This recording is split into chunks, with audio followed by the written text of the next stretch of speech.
name is Susan Rose, and welcome everybody to All About Artists. Today we have a special guest. Welcome, artist Vincent Pomilio.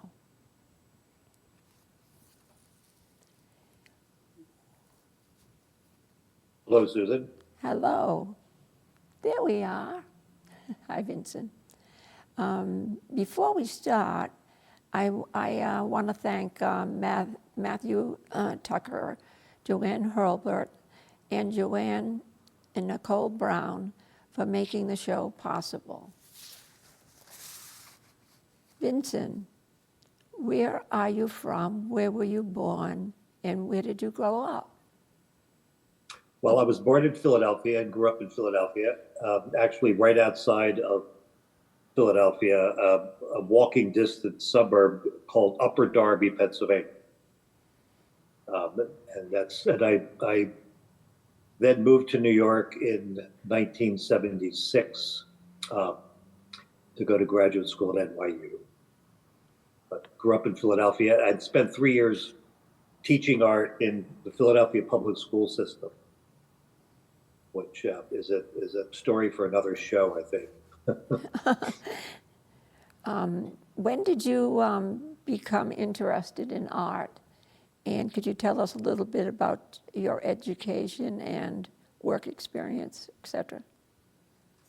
Yes.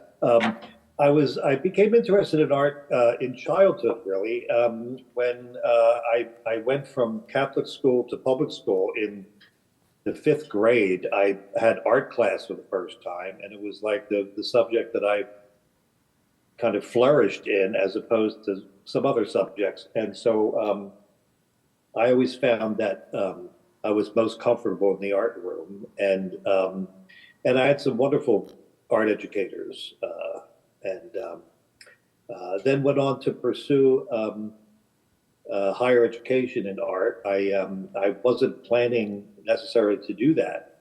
I was, going into a liberal arts program, but I did select the state university in Pennsylvania that had the best art department, Kutztown State University, which is also the college where Keith Haring went and grew up in Kutztown, and several other people.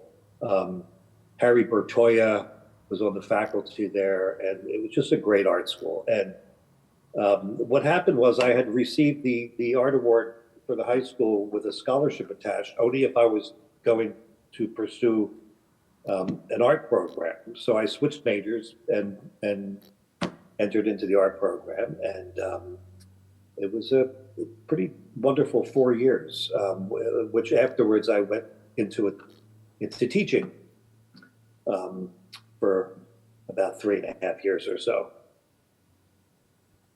And you also went to the university. I also, a big influence growing up was I had some artists in the family on my mother's side of the family. There was the famous story I grew up with Antonio, the one-armed painter, Antonio Circelli, who grew up in the mountains of Abruzzo in Italy. Was one day as a teenager was helping his father in a sawmill, and his arm got caught in the sawmill, mangled his arm. Oh. And this was a young man who had or kid who had incredible art talent. So luckily it wasn't his right arm, his right hand, which was right-handed. He became a very prolific painter. They sent him to Florence to study art, and he later came to America and painted many of the religious subjects in churches in Philadelphia, and then later on in Toronto. And then his daughter had a house near us, and she had a treasure trove of paintings of his. And also she married a painter who was also doing religious subjects, Uncle Rocco. And there was just this house filled with art. And I used to, sneak out of my parents' house and run over to Aunt Josephine's and to look at the paintings. And so I was very interested in this. And then later on, a friend of my parents took me to the Philadelphia Museum to see a show of Italian Futurism, which was Baccioni and Severini and these wonderful abstract paintings from 1910, 1920, 1930.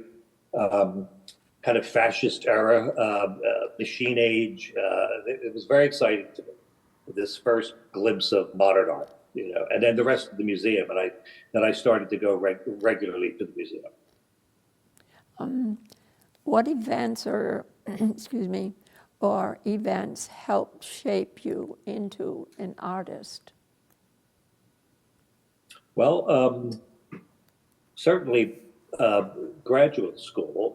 I went to, for a while, as I was teaching in Philadelphia, the Tyler School of Art, and there was a professor there who's still a very close friend of mine, Larry Spade, who was very encouraging to me to pursue a career in art, which was probably the single most person that enabled me to make the decision to leave my teaching job, move to New York, continue graduate school, which I did at NYU, and moved to New York. And then New York was an incredible experience. I had become friends with a couple painters who were Stephen Mueller and Carl Palazzolo, who were the first painters to show at Mary Boone Gallery in New York, which was a big gallery that discovered Julian Schnabel and all these people. I wasn't quite playing in the same league with these people then, but they were a great inspiration. And Stephen was quite a mentor for me. And years later, as things were starting to move along with me after a fellowship at the MacDowell Colony, the Vermont Studio Colony, and I had gotten a grant from the Robert Rauschenberg Foundation for an emergency grant, because I had to move out of the studio right away. From the person who was renting it to me was evicted, so I had gotten a grant from the Robert Rauschenberg Foundation and also from the Elizabeth Foundation for the Arts.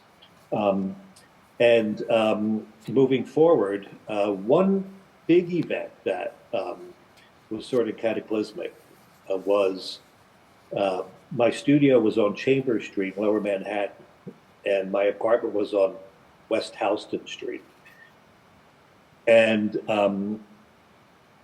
it was about 3 blocks from the World Trade Center. And the morning of the disaster of 9/11, I was planning to come from my partner's house in Jersey City, which I often did, coming through the concourse, picking up a little bite to eat on the way to the studio. And that morning, I happened to be upstate in Hudson, where I am now, when it happened, and the studio was completely uninhabitable for quite some time. And it was a long haul to get the studio back in shape. And in the interim, I had gotten a residency fellowship to live and work at the MacDowell Colony, or not the MacDowell Colony, I'm sorry, the Santa Fe Art Institute. And that was an incredible experience for me, the Art Institute. It changed my work, it changed the way I see color and form, and I was just in a very good mood there. My work changed quite a bit. And then when I came back and the studio was once again, we cleaned it up, I continued working on paintings that were left on the floor with a half-inch layer of dust on them. And everything changed in my work and the way I saw things. It seemed to be a big shake-up for me in my life, in a good way, very good way. Mm-hmm. I know that you received a lot of awards and fellowships. Which is your most notable one, would you say? I would say notable in many ways was the MacDowell Colony Fellowship. MacDowell is a place where you could really explore new things, break ground. It's a very nurturing environment. I particularly enjoyed the company of non-visual artists, like the writers, the poets, the composers. Those I gravitated towards those people because the conversations with them about their work and my work were really illuminating.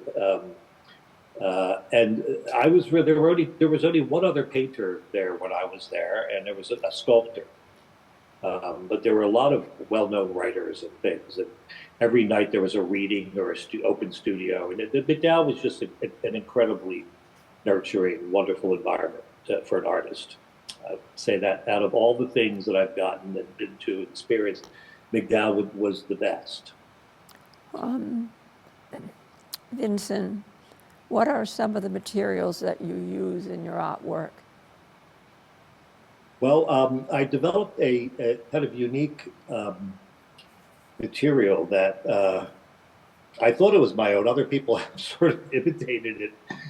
I had, I worked in various trades. In addition to teaching, I used to work in interiors and sort of do wall finishes and things like that. So I was very intrigued by a finish called Venetian plaster, and I had gone to Italy to actually study this, and came back, and I was doing jobs with in people's homes, and I would come back with little buckets of mixed color that I'd mixed myself, and I started using it in the studio. So I use a material that's a pigmented plaster.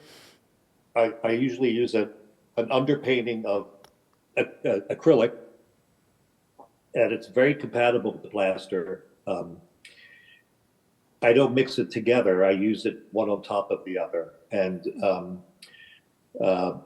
I developed this sort of modern take on fresco painting, which suits my work quite a bit. I often work on wooden panels. I also work on canvas, but on the wooden panels, it's very similar to fresco painting. In the end, there's a wax applied to it, and then the surface is burnished in a way that simulates stone or mosaic, and the wax interacts with the marble dust. The material has, I think, 50% of its composition is marble dust, and it creates these wonderful surfaces. They're very seductive, and it's been my go-to material now for about 20 years. And so occasionally I'll do an oil painting just to keep my hand in it. But I'm very excited by this material and its immediacy. It dries quickly. I work in layers, many layers, and so it enables me to go to the next step pretty quickly and make decisions and edit and make changes. So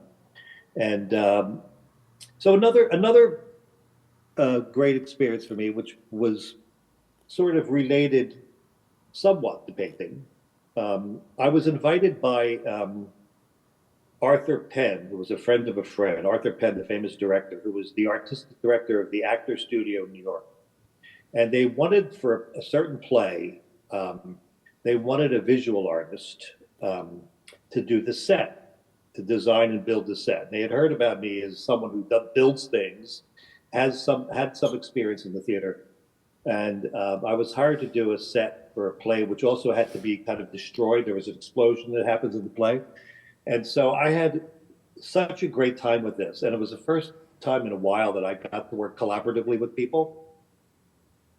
And I stayed on at the Actor Studio for 7 consecutive plays. This is in around 1996 and 97. And it was a blast, but the time was, his tenure as director was over, and everything kind of changed. And my studio was actually suffering. I wasn't really getting much painting done. I was very involved in theater at that point. But I have to say it was a great ride. I really loved it. I never intended to be a set designer. I could have possibly springboarded from that into something bigger, but I was really just wanted to get back into my studio.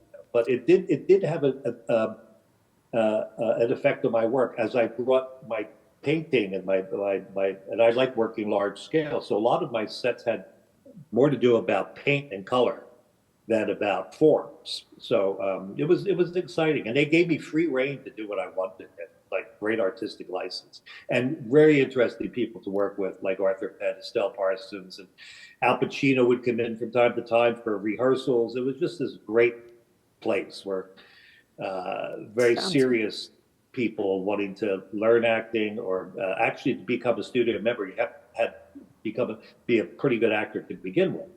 So it was just really a fun thing working with all these people, and it did change my work a bit in a good way. Vincent, where can one find your work, galleries? and social media? Okay. Yeah. So I'm with Carrie Haddad Gallery in Hudson. So if you went into Vincent Familio at Carrie Haddad, you would see my work. I also show with Hal Brom Gallery, Bromn, at 90 West Broadway in Tribeca in New York City. I'm with that gallery for quite a while. I'm also I'm pretty active on Instagram with my name, Vincent Familio. And so, and I do, you know, I'm very engaged with more Instagram than Facebook. I'm on Facebook as well, but Instagram is a very visual site, I find, and I really have, you know, I like the interaction with other artists, and there's such a great group of artists now in the Hudson Valley. It's just that the art world has seriously moved north, it seems, you know, and it's great. I, you know, run into people at openings, and um, it's a nice. Everyone lets their guard down up the country as opposed to New York City, and you can engage with people much more easily. So it's been a good spot for me here in Hudson. How about we see some of your artwork and you tell us a little bit about it? Could are We're you gonna are you gonna the project the artwork. images? Yeah, the images, here we go. Oh, good. Okay. All right. Okay. So um, this was I sent you this painting because it's called Between the River and the Sky. So this painting was laying on the floor of my studio at 9/11. The building was uninhabited for 3 months. When I got back, I had unearthed it from World Trade Center dust, and this is what happened after 6 weeks in New Mexico. This palette, this color, and basically Between the River and the Sky has to do with the spot that I was in, which was about two or three blocks from the Hudson River. And Chambers Street was sort of the demilitarized zone during the days after 9/11, with all the debris coming from the site over the bridge, the Brooklyn Bridge or the Manhattan Bridge. And it was just this parade of really upsetting images day in, day out. I had a big window facing the street. And so it's just particles floating and shapes and things, but basically distilled by my experience and time in New Mexico. It's more about that landscape than about New York City for sure. And this is the painting it was a totally different painting underneath that painting. But when I got back to New Mexico, that's the painting. And now it lives in a collector, Michelle Tornabene in Santa Barbara, that painting. There are private and public collections here and in Europe. Could you tell us a little bit about I just that? had two large paintings purchased by Goldman Sachs from my show in this past fall at Carrie Haddad. With Hale and Dorr law firms, architectural firms. There's a bunch of drawings that are in Strada and Cosentino in Italy as a permanent collection in the library there. I've shown in Germany, works on paper. Deloitte and Touche owns work of mine. I'm excited by the Goldman Sachs sale because the paintings I think will be on public view at their headquarters in Jersey City, so I'll be able to visit them. There are two of my memory wall paintings, which are fairly large. Also, are there other art related jobs or projects that you've been engaged in other than painting? Yeah, I mean, I was a teacher, an art teacher, and I would say that the work that I do with wall finishes, which I still will do. I mean, if the right job comes along, I jump on board. I really enjoy doing it. Venetian plaster. I'm a master Venetian plaster person who has been doing it for many years and use all the traditional materials for this. that has had an effect on my work because rooms are large scale and I get to play with, even though it's a very minimal application of color, but the colors overlapping, I get to play with the flow of the lines of the movement in the wall itself. And it does definitely, I love doing it, and it puts me in a very different mood when I'm in my studio. It's sort of a very relaxing, meditative technique Could that I use. So I was that has a wondering, big effect on it. I was wondering if we could see some more of your paintings. Oh, yes, here we go. Yeah, this is part of a very large series of mine, which is Big Little. They're all called Big Little, and they're all numbered, and they're all done in this pigmented plaster with wax. And they're all 12 by 12 inches, and they're all on 1.5 inch thick cradled birch panels. And I started this series as a means to tackle working small because I was less comfortable working small than working large scale.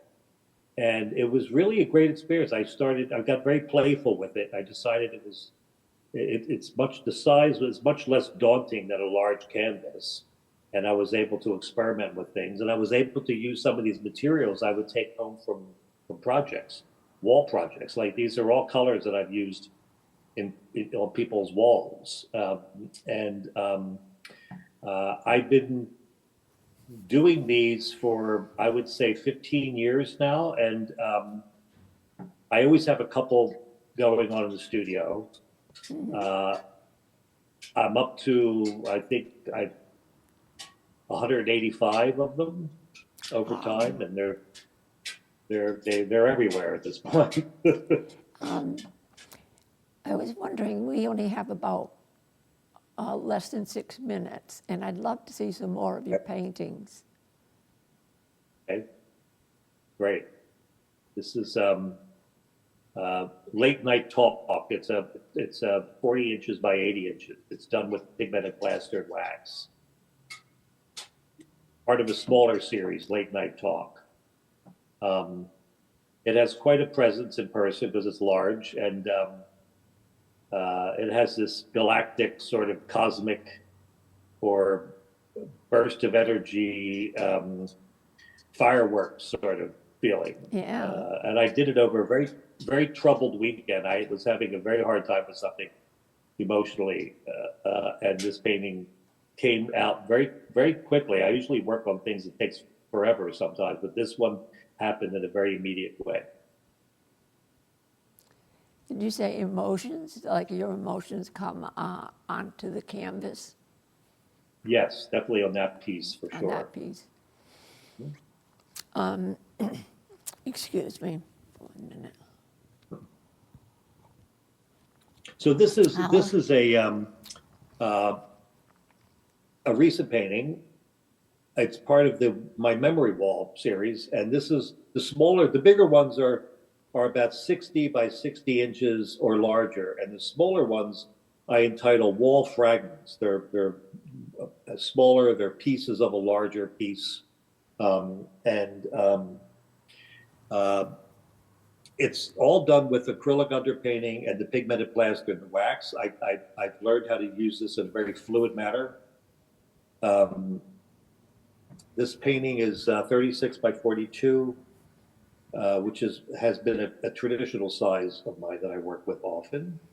And it changed very often through the course of the painting. And then I got very into blue, as you can see. One of the things that I think about, I'm not really so conscious when I'm doing this, but afterwards I see it very clearly. So I've always been intrigued by Gustav Klimt's decorative elements in his paintings, minus the portraits. And so I always think these almost become like homage to Klimt, because I always thought he was having much more fun with that than the actual portrait. So I thought this is maybe where Klimt would have gone, if he wasn't commissioned to do Adele Bauer or one of these subjects for large amounts of money. But anyway, it was sort of my connection with Klimt. Vincent, here's another one, and we have about Yeah. a little less than 3 minutes. Why don't we flash a couple? Yeah, This let's is part of the flash Big them Little instead of series. I think I talking. sent you Just flash them. several of them. This Yeah. one is a very calligraphic one, very raw, very. And this is another of the Big Little. These are all Big Little paintings. And if you could go ahead to the memory wall paintings, I'd like to talk about them a little bit while we have some time left. I think I'd sent you those, the Goldman Sachs pieces. That's one of them. Okay, so memory wall in parentheses Neapolis. These were inspired by my visit to the Archaeological Museum in Naples, Italy, and it's all the stuff that in this museum that came out of Pompeii and Herculaneum, and it's all the colors of the frescoes that are in those paintings. I was totally enthralled by this work, and a lot of the decorative and the abstract elements, the architectural elements. So the building, the painting was done almost like a construction.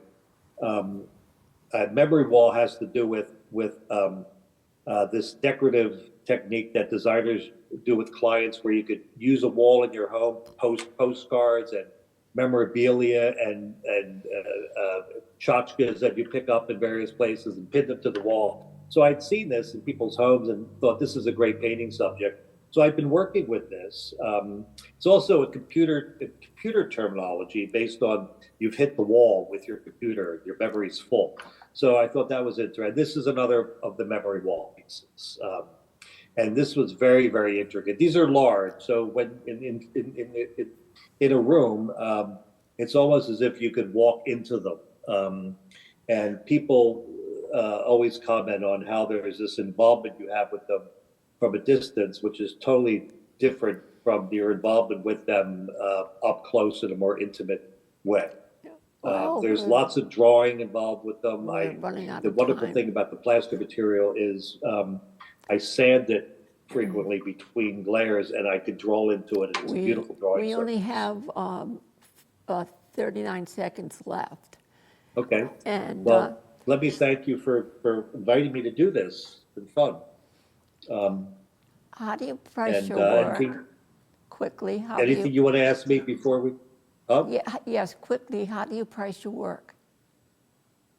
I think my work is priced according to size, it seems. So the large memory wall paintings are at the gallery price. They're about 14,000. Well, so we have 3 minutes left. You know, like a 24-inch by 24-inch piece would be about 3,000. The Big Littles are 1,200 at the moment. The 12 by 12s. It was very nice to have you on the show.